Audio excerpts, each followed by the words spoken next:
είναι ο εξής. Να έχει την ετοιμότητα να απαντήσει στις απαιτήσεις και στα ερωτήματα της εποχής του. Και αυτή την ετοιμότητα ο Ντοστογεύσκι την είχε.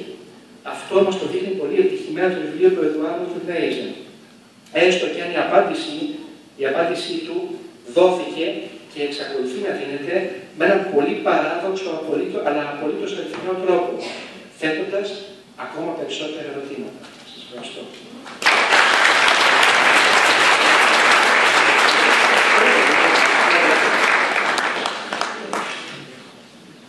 Ίσως είναι μία από τις κεντρικότερες στιγμές όλου του λειτουργικού έτους. Ποια? Εκεί που ειδικά σε αργό μέλος ψάλλουμε κατά την έξοδο του επιταφείου, ότε εκ του ξύλου σε νεκρόν ο Αριμαθέας καθήλε την των απάντων ζωή και να είσαι, λέει, στη μονή βύρων και να ακούγεται αυτό το αργό μέλος και να έρχεται ο Χριστός που, όπως λέει ο πατήρ Βασίλειος, θα μπορούσε σε κλάσμα του δευτερολέπτου να τους κάνει όλους να πιστέψουν και δεν το έχει κάνει ποτέ. Αλλά δολοφονείται από τους αντιπάλους του και τους νικά με αυτόν τον τρόπο. Και να ακούς μετά τον πατέρα Βασίλειο να μιλάει για τα μωρά του κόσμου, όπως λέει ο Απόστολος Παύλος, και τα εξουθενωμένα και τα μειόντα με τα οποία ο Θεός νικά τους νομιζόμενους σπουδαίους και ισχυρούς. Και από εκεί φτάνει στο φως. Στο νη πάντα πλήρωτη φωτός. Στην έκρηξη του φωτός. Και θα μου επιτρέψετε και εδώ μια προσωπική αφήγηση. Γίνεται η Ανάσταση και μπαίνει στο καθολικό της Μονησιβήρου, που είναι πάμφωτο. Και κουνούνται οι πολυέλαιοι. Και λες, δεν μπορεί, κάτι έχει γίνει. Αν υπάρχει μια αμφιβολία, νικέται. Δεν μπορεί να μην αναστήθηκε ο Χριστός και όλοι αυτοί εδώ οι παλαβοί να είναι τόσο χαρούμενοι. Και όταν στην Τιμιωτέρα, στην Ενάτη μάλλον, βγαίνει ο Διάκος και πίσω ο ιερεύς να θυμιατήσουν. Και φέτος ήταν ο πατήρ Αντώνιος. Ταγμάει από τον καθένα που κάθεται στο στασίλι και του λέει «Χριστός Ανέστη». Και λες εμένα το λέει. Σαν να σου πει «Ανέστη ο πατέρας σου». Σε εμένα μιλάει. Και λες πράγματι Ανέστη. Αλλά για να φτάσεις εκεί γέροντα, υπάρχει αυτή η ταπείνωση που λέει Αβαϊστάκ. Τα μειώντα. Η διάρκεια.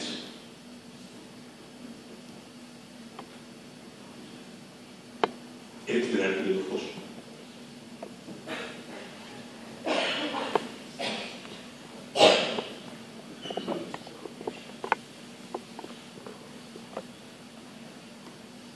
Για όλο το λόγο σε εσάς. Σεβασμιότατε, αγαπητοί αδελφοί,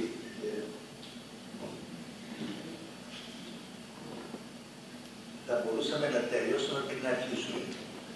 Και τώρα με αυτά που έχουν λεφτεί νομίζω ότι είμαστε εντάξει, γιατί είναι όλα ανακατεμένα και είναι όλα σαφή. Και η ζωή είναι ενδιαφέρουσα επειδή είναι δύσκολη. Και ο Θεός έτσι το κάνει. Και μετά μια στιγμή που πάντα καλεί τα ίδια πρόβατα κατόνομα. Και αυτή η κατόνομα κλίση δίνει υπόσταση στον άνθρωπο. Και αυτή η κλίση μπορεί να έρθει με ένα θείο έρωτα ή μπορεί να έρθει με μια εξωτερική εγκατάλειψη. Τώρα που εδώ πέρα, όταν μιλάει για το Ντοστογεύσκι, δεν είναι πια λογοτεχνία. Κάποιες λογοτεχνίες, κάποια σχόλια, κάποιες ωρεολογίες, αλλά είναι για τη διάλυση των πάντων. Αυτή η συνάντηση που γίνεται εδώ πέρα, τώρα, με την ευλογία του Σεβασμιωτάτου, είναι αυτόματα μια συνέχεια της παλιάς συναντήσεως που έγινε για την παρουσίαση του Αββά Ισάκ. Ο Αββάς Ισάκ είναι ένας Άγιος, μια έκρηξη καθολική βόμβας εν απολύτως υγιή, που διαλύει τα πάντα, τα μεταμορφώνει. Μετά, δεν είναι τίποτα παράξενο, δεν είναι τίποτα ξεχωριστό, είναι αυτό που βιούται στην Ορθόδοξη Εκκλησία, στη διαλειτουργία στη Μεγάλη Εβδομάδα. Και πολλές φορές μου λέει ο άλλος, ας πούμε, ποιος θα καταλαβαίνει αυτά. Το καταλαβαίνει ο άνθρωπος, ο απλός, ο οποίος φωνά, διψά, αγαπά και περιμένει. Και ο Υιός και ο Λόγος του Θεού έγινε άνθρωπος. Οπότε παρακολούθησε τώρα αυτά που έλεγα, εντάξει, σε πολλά είπε αίσθηση μου ναι, σε πολλά είπε όχι, το λέω ειλικρινά. Μετά λέω για το Ντοστογεύσκι, είναι μια αίσθηση, είναι μια δίψα, μια εκζήτηση του απολύτου. Αυτό που λέει ότι εγώ τα πήγα μέχρι τα άκρα και εσείς δεν τα πήγατε μέχρι τη μέση. Και μετά τον καλεί ο Θεός και αυτό που ελέγχει ότι ο ποιητής βγάζει από μέσα του αυτό που λέγεται στην αρχή εξηρεύσε το η καρδία μου λόγων αγαθών. Μέσα στο και ο Ντοστογεύσκι σε τρομάζει και σε αναπαύει. Και είναι και τα δύο αληθινά. Και ζούμε την τρομάρα της δοκιμασίας, της απογοητεύσεως, αλλά αυτός δεν μένει εκεί. Ούτε σχολιάζει αυτά τα πράγματα, ούτε γίνεται ο προφήτης των κακών, ούτε ο σχολιαστής των επιπολέων παραγμάτων που τα παίρνει ο άνεμος. Αλλά είναι ο γνώστης όλου του ανθρωπίνου δράματος και ο γνώστης και του τελευταίου της καταλήξεως του φωτός. Και αυτό συμβαίνει στην Ορθόδοξη Εκκλησία. Δεν αρχίζουμε από το τίποτα και τελειώνουμε στο τίποτα, ούτε κλεινόμαστε μέσα σε ένα χώρο ανθρώπων. Αυτό που ελέγχει ότι το νόημα της ζωής του ανθρώπου δεν βρίσκεται στην ιστορία, αλλά βρίσκεται εν Θεό. Εκεί που τοποθετείται ο Ορθόδοξος, που τοποθετεί η Εκκλησία τον κάθε άνθρωπο, είναι αυτή η απειγορία. Από την αρχή μέχρι τέλος. Αυτό που λέμε στη λειτουργία. Εσύ εκ του μειόντος η ιστορία μας παρηγαγής, παραπεσώντας αμέσως πάλι και ούκα πέστης πάντα ποιόν έως εμάς του νόν ανοίγαγες και τη βασιλεία σου ευχαρίσω ημίν την μέλουσαν. Οπότε, είπε ο Θεός γιατί το φως και για το φως. Φως. Και τελειώνουμε στο φως. Είναι πάντα το οποίο το φωτός ουρανός και εκεί τα κατακτόνια. Και αν λοιπόν δεν γεμίσει ο ουρανός και την γη κατακτόνια, δεν φωτίζεται τίποτα. Αν δεν φωτιστούν όλα. Αυτό το πράγμα δεν είναι αποκατάσταση του οριγένους. Αυτό είναι η χάρη του Θεού που βιούται μέσα στην Εκκλησία. Αυτού ο οποίος τα πάνε που για να σώσει όλους.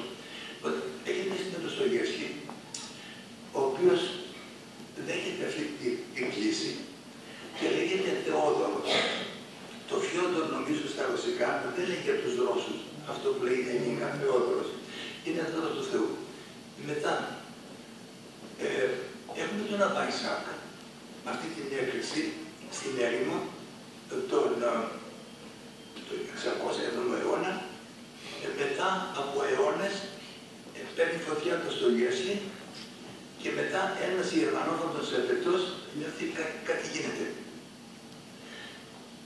Ο Ντοστογεύσκι με τον σεισμό του προβληματίζει όλο τον κόσμο και μου ήρθε στο νου ο Στέφαν Σμάικ, ο Εβραίος, ο οποίος είναι πανέξυπνος, ο οποίος διαβάζει τον Ντοστογεύσκι, ο οποίος τον κρίνει και συνέχεια παραπέμπουν στην κριτική του Σμάικ.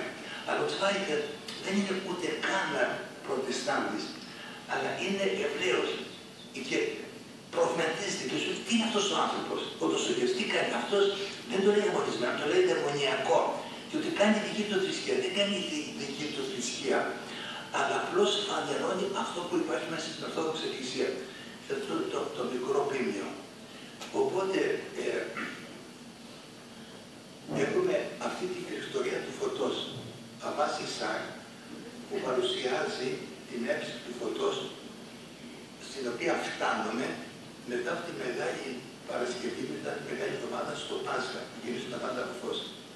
Το πιάνει το Ντοστογεύσκι, γεμίζει από χαρά και παίρνει όλη την κόλαση και την μεταμορφώνει και μια στιγμή ένας Γερμανόφωνος Ελβετός σου λέει τι γίνεται, εδώ τι γίνεται. Καταρχήν περιγράφει ο άνθρωπος με την γκρίνια ότι όταν το πλησιάζω αυτόν τρομάζω. Εδώ πέρα η ζωή μας είναι κανονική. Έχουμε τα σκυλιά, τα γατιά, θηλία και τα χάνω. Αλλά πάλι τα χάνω γιατί όλα αυτά τα θηλία αυτός τα οδηγεί στην Ανάσταση. Κάτι που δεν είναι δικό μας. Και εκεί πέρα σε κρίνει ο Τουρμέζας σαν άνθρωπος. Και το πιάσει το μήνυμα. Οπότε νομίζω ότι είναι ποιητής ο Βασισάκ, είναι ποιητής ο Ντοστογεύσκη. Δηλαδή είναι μανιακός της Θείας Αγάπης. Είναι επιδεικτικός της αλήθειας της ζωής και πέφτει κάτω και κυλιέται ολόκληρος. Και όταν πέφτεις και κυλιέσαι, δεν παριστάνεις κάτι. Αυτό που λέει κάποιος ότι όποιος έχει πόζα σημαίνει ότι είναι ψεύτης. Όποιος λυγίζει από το βάρος της δοκιμασίας δεν μπορεί να κάνει τον τύπο. Δεν ελέγχει τη συμπεριφορά του. Οπότε αυτός είναι ένα ηφαίστειο που εκρίνεται μια στιγμή και γεμίζει ο κόσμος από φως, από κάπνο, από καπνιά, από πέτρες.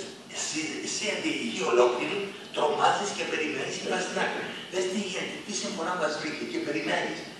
Και γίνεται η λάβα και μένεις στην άκρη και πας μακριά να μην καείς και περνάει ο καιρός και αυτή η λάβα γίνεται το καλύτερο χωράφι που θα βγουν οι πιο νόστιμοι καρποί και θα ζήσει όλος ο κόσμος από τη λάβα αυτού του ηφαιστείου. Αυτό είναι ο Ντοστογεύσκη. Και στο τέλος αυτός δεν κάνει ούτε διδασκαλία, ούτε χτυπά την ηθική, ούτε υποστηρίζεται την ηθική. Αυτός δεν ενεργεί, δεν πράττει, αλλά πάσχει τα θεία. Υφίσταται την έκρηξη. Δεν ελέγχει τον εαυτό του. Γιατί έτσι το θέλει ο Θεός, ας πούμε. Όπως με την αιμορροούσα που τον ακούμπησε το Χριστό και ένω το σώμα του ιδιαίτερο της μάστιγος αυτή. Και εκείνος λέει ότι έπρεπε τους εξαιρετικούς.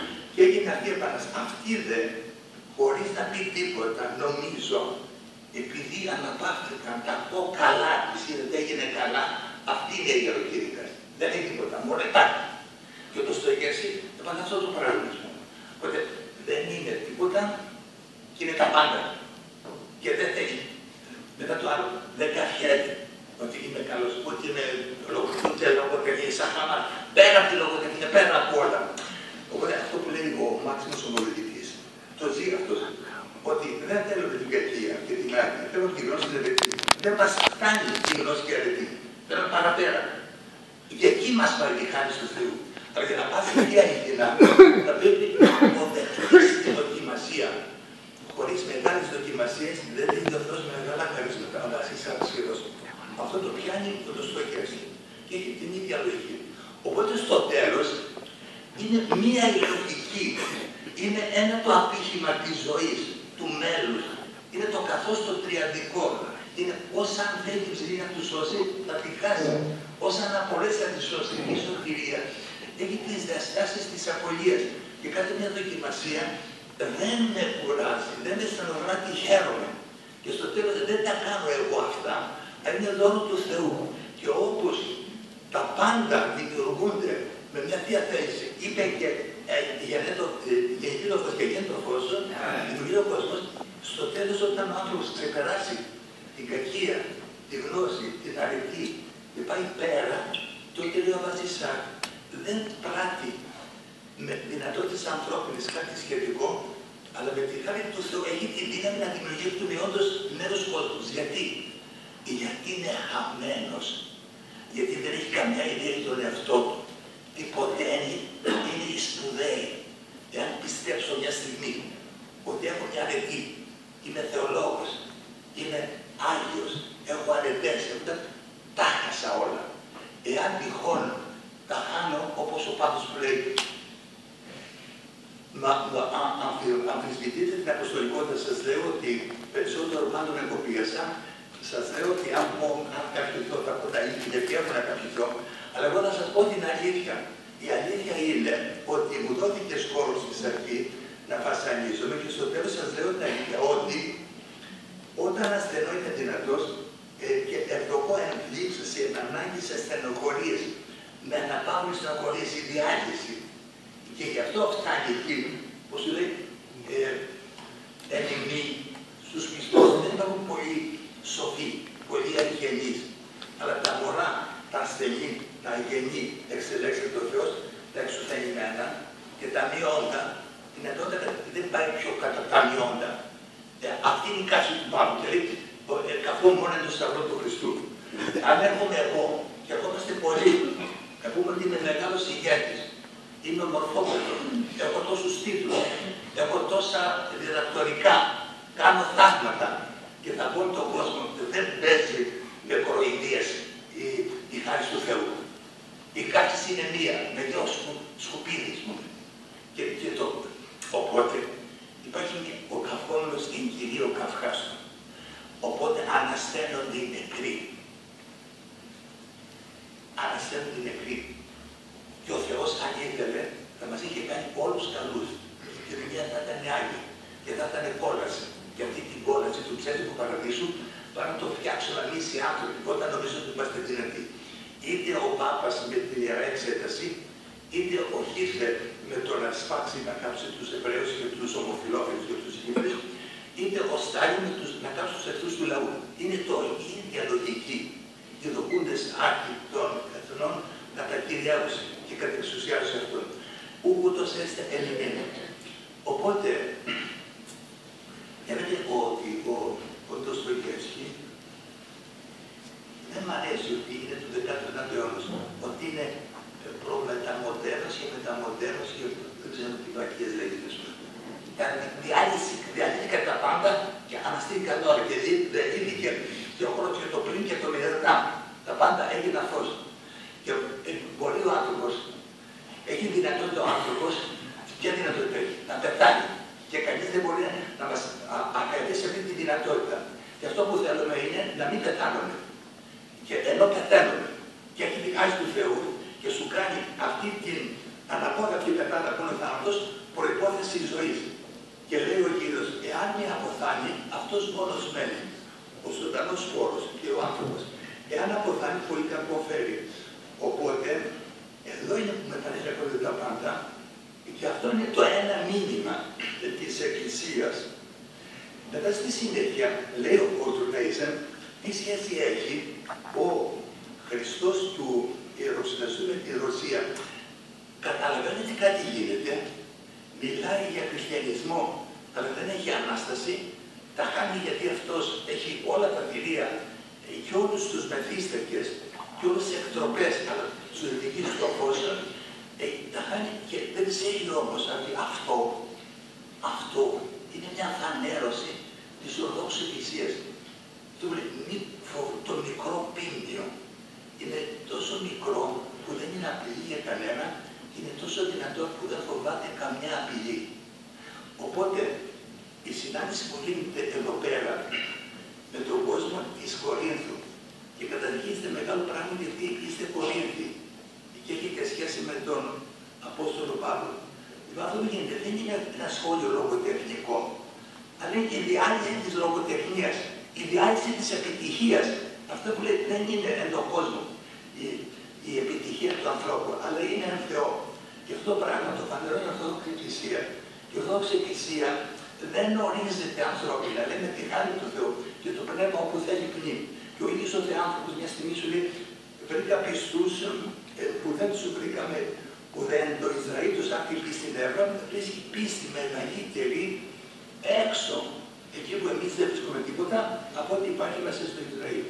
Οπότε αυτές είναι οι απροσδόκητες διαστάσεις της χάρης του Θεού. Αυτή είναι η Ορθόδοξη Εκκλησία και μεγάλος είναι ο μικρός και πετυχημένος ο διαλυμένος. Ο διαλυμένος ο οποίος όμως έχει την μικρή χαρά που παίρνει αλλά και ο θάνατο. Και γι' αυτό στην ερώτηση ποιος το καταλαβαίνει αυτά, δεν τα καταλαβαίνουν, αλλά τα ζουν. Οι άνθρωποι μέσα στην Εκκλησία πονούν, υποφέρουν, αγαπούν και περιμένουν. Δεν δίνουν δικές τους λύσεις. Και γιατί μετά, μια στιγμή, ο Ντοστογεύσκι κάνει αυτή την έκκληση, δεν κάνει λογοτεχνία ο άνθρωπος. Αυτό πάσχει τα θεία, υφίσταται, γιατί έτσι ο Θεός το θέλησε. Και μετά από όλη τη δοκιμασία, είδατε τι κάνει. Όταν μιλάει για την αμφιβολία, ότι τόσα να μου βγήκε από το καμίνι της αμφιβολίας, και όταν μιλάει για τους πειρασμούς της αθείας και της αριστείας, τα έχει ζήσει τόσο πολύ και θα περιγράφει με τέτοιο υπαρξιακό τρόπο που νιώθουν ότι είναι μωρά παιδιά ή άθεοι. Σου λέει, μας διέλυσε. Και αυτός τα ξέρει όλα αυτά και πάει παραπέμπει. Τα κάνει όλα φως. Και στο τέλος, το τρελοκομείο που σε διαλύει και σε τρομάζει, σε οδηγεί σε ένα λεπτό τραγούδι, σε ένα χαμόγελο μικρού παιδιού, σε ένα αγγελικό χαμόγελο στη βασιλεία των ουρανών, που είναι σε κάτι ελάχιστο. Αυτό είναι. Αυτό το πράγμα ζητάει ο άνθρωπος. Αυτό το πράγμα δίνει ο Θεός ο Λόγος. Αυτό το πράγμα γερουργείται μέσα στην Ορθόδοξη Εκκλησία. Αυτό το πράγμα θα τονίσω να πω ιδιαίτερα σε αυτόν τον τόπο τον ελληνικό που ξεπερνιέται ο ελληνισμός και ξεπερνιέται ο Ιουδαϊσμός. Εάν Χριστό Ιησού ούτε περιτομή τη ισχύει ούτε ακροδιστία, αλλά και ενίσχυση. Και αν λοιπόν οι Έλληνες ζητούν σοφία και οι άλλοι οι Εβραίοι ζητούν σημεία, εδώ πέρα είμαστε πέρα. Και για τον πιστό είναι όλα δοσμένα.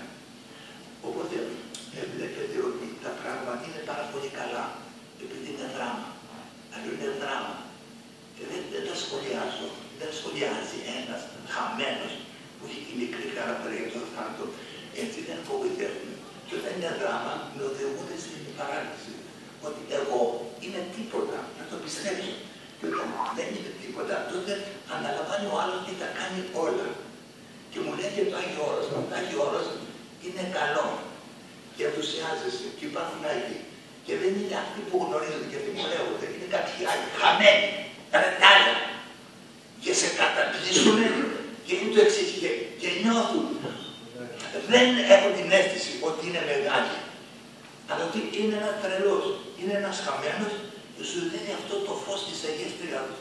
Και λες, αυτό το πράγμα δεν είναι στο όρος. Αυτό το πράγμα βρίσκεται παντού στην Ελλάδα. Αυτό βρίσκεται παντού και βλέπει ο Θεάνθρωπος που δεν το είδε, θα την πει στην Εύρο.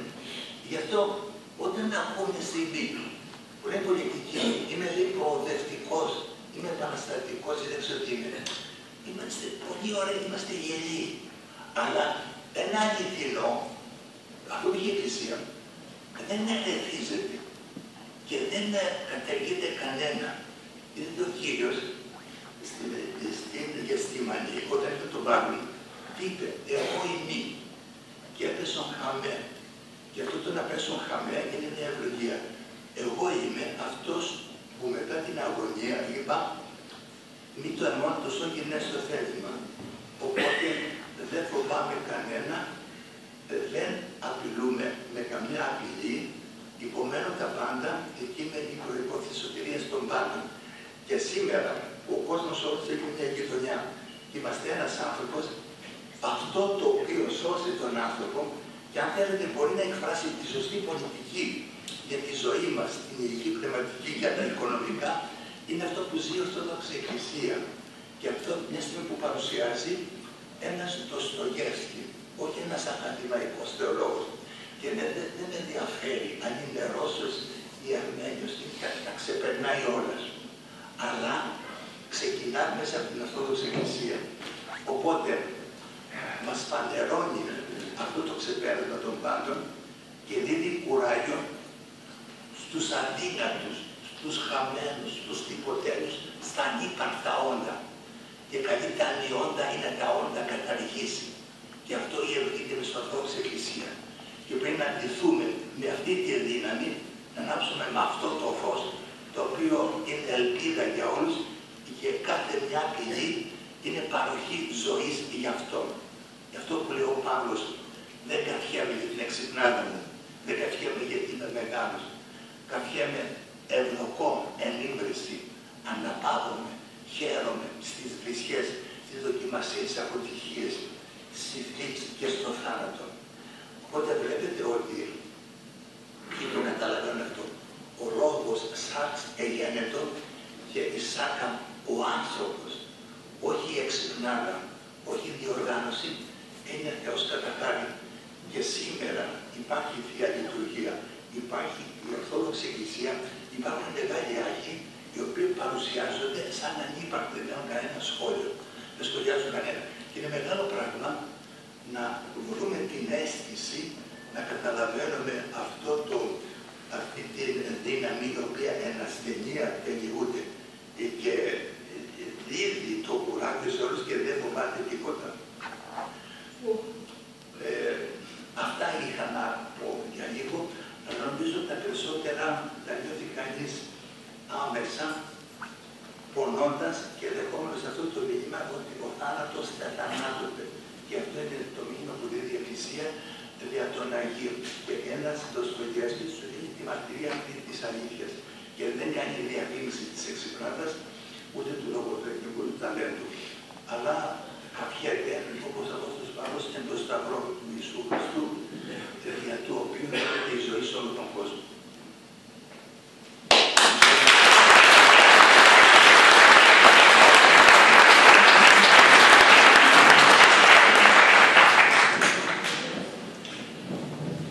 Δεν ήταν στην πρόσκληση και στις ανακοινώσεις που έγιναν ρητορικό το σχήμα περί συζητήσεως, αλλά ουσιαστική προσδοκία. Γι' αυτό λοιπόν όποιος θέλει να υποβάλει το οποιοδήποτε σύντομα διατυπωμένο ερώτημα είναι ευπρόσδεκτος.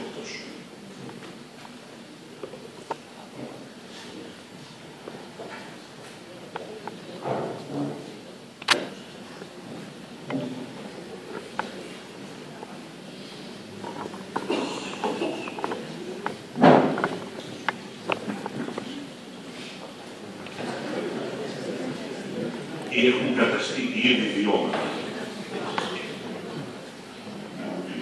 Μακάρι. Κυρία Βασιλική Ευσταθιάδη. Νομίζω ότι όσα ελέγχθησαν από τον κάθε ένα που είναι στο πάνελ απόψε ήταν τόσο συγκλονιστικά, τόσο συμβολικά, που δεν έχουμε να προσθέσουμε, δεν έχουμε να ρωτήσουμε, απλώς να απολαύσουμε το άρωμα των λόγων, να κατανοήσουμε την ουσία των όσων ελέγχθησαν, να απολαύσουμε αυτή τη βραδιά που χάρη στη διοργάνωση της Μητροπόλεως μας και στην καλοσύνη των επισκεπτών μας των μιλητών, μας έκαναν να απολαύσουμε και τον Δοστογεύσκη και τον Ελβετό μεταφραστή, αλλά και τους ερμηνευτές που είχαν την καλοσύνη απόψε να είναι κοντά μας και κυρίως, επιτρέψτε μου να διαχωρίσω τον πατέρα από το Άγιον Όρος. Να είστε ευλογημένοι όλοι.